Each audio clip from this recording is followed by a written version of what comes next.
Yo tout le monde, ici l'aventurier des Backrooms, et aujourd'hui on va parler du niveau 60, la fosse à balles innocente. C'est parti.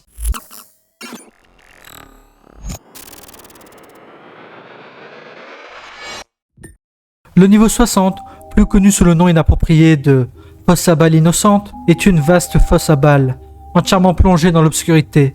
Dans toutes les explorations effectuées jusqu'à présent, aucun sol solide n'a été découvert sous la masse de sphéroïdes en plastique coloré. Il semble que la fosse elle-même soit sans fin, dans toutes les directions, verticalement et horizontalement. Curieusement, le motif de coloration des boules en plastique semble différer d'une région à l'autre. Elles semblent suivre une grille clairement visible, chacune étant plus communément appelée des morceaux. De telles différences de coloration semblent être présentes tout au long du niveau et restent pour l'instant sans cause discernable. Comme indiqué, la profondeur de la fosse à balles elle-même est indéterminée. Les tentatives de plongée et l'utilisation de l'écolocalisation n'ayant pas contribué à l'enquête jusqu'à présent. Les vagabonds émis l'hypothèse de l'existence théorique d'un plan plat sous la fosse à balles. Cependant, en raison de l'utilisation abondante de l'écolocalisation, la confirmation de l'existence de cette surface reste une affaire non résolue, en raison de l'absence de toute conclusion tirée de ces examens. Bien que la cause de l'abondance de sphéroïdes au niveau 60 soit connue, la source n'est pas confirmée.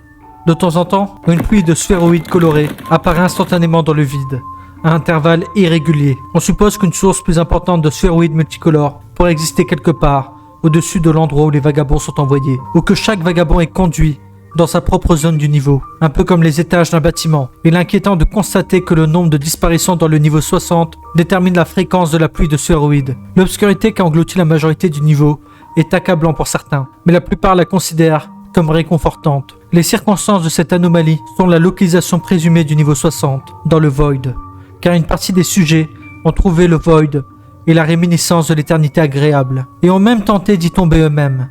Étrangement, de nombreux cas de personnes observant une mystérieuse surface colorée, à peine perceptible à l'intérieur du Void, ont été rapportés, la plupart d'entre eux ayant eu lieu au niveau 666. Maintenant, parlons des entités présentes dans ce niveau. L'absence d'entités et de créatures au niveau 60 est un mystère depuis sa découverte. Cependant, de multiples votes de différents groupes ont conclu à l'existence d'une entité dont l'existence attend toujours d'être étudiée et confirmée, surnommée l'Attrapeur. L'Attrapeur est une entité hypothétique qui habite les légions souterraines ou les ténèbres du niveau 60, présumée responsable de certaines, voire de la plupart des disparitions et formes de vie qui ont pu habiter dans ce niveau. La méthode de capture de l'entité est présentée comme simple, mais efficace. On croit généralement qu'elle possède une gigantesque main pour capturer les vagabonds, ou même des entités, dans des circonstances inconnues. La description exacte du corps de la créature supposée est indéterminée. Les théories vont d'un physique de pieuvre mémétique à une créature des profondeurs adaptée à l'environnement du niveau 60, similaire à la chose du niveau 7, ou un humanoïde avec de longs bras défigurés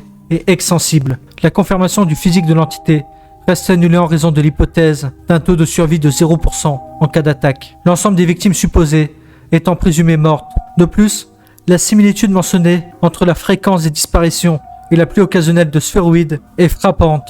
L'entité elle-même peut posséder une main assez massive pour recueillir suffisamment de ces sphéroïdes pour créer l'illusion d'une pluie composée de ces sphéroïdes. Toute tentative d'établir des communautés permanentes au niveau 60 est soldée par plusieurs tragédies et incidents. Il est conseillé à tous les vagabonds présents au niveau 60 de trouver une sortie immédiatement après leur entrée, à moins qu'ils ne souhaitent connaître une fin bien malheureuse. Maintenant, parlons des entrées et des sorties présentes dans ce niveau. Toute découverte originale, passée et ultérieure d'entrée vers le Void au niveau 59 conduira au niveau 60. Sauter dans les trous sombres et peu orthodoxes du niveau 39 entraînera une chute libre d'environ 20 mètres dans la fosse à balles. Toute blessure due à l'utilisation de cette entrée peut être facilement évitée en réduisant la surface du corps qui impactera la surface. Les gouffres surplombant une surface multicolore au niveau 94 mènent au niveau 60, sans qu'aucune blessure ne soit causée par la chute. Les maisons du niveau 974, remplies à ras-bord de sphéroïdes multicolores, mènent au sous-sol supérieur du niveau 60, téléportant généralement le promeneur à 2-3 mètres sous la surface, sans qu'il ne s'en rende compte. Certaines anomalies vous emmèneront au niveau 61. Les portes sans cadre, portant un chiffre en laiton 6, mènera au niveau 3.14 ou au niveau 332. Le fait de no clipper par certaines surfaces permet d'accéder au niveau 0. Et voici qui conclut le rapport de ce niveau. Est-ce qu'il vous a plu? Est-ce qu'il vous a intéressé? A très bientôt dans les Backrooms. Bye!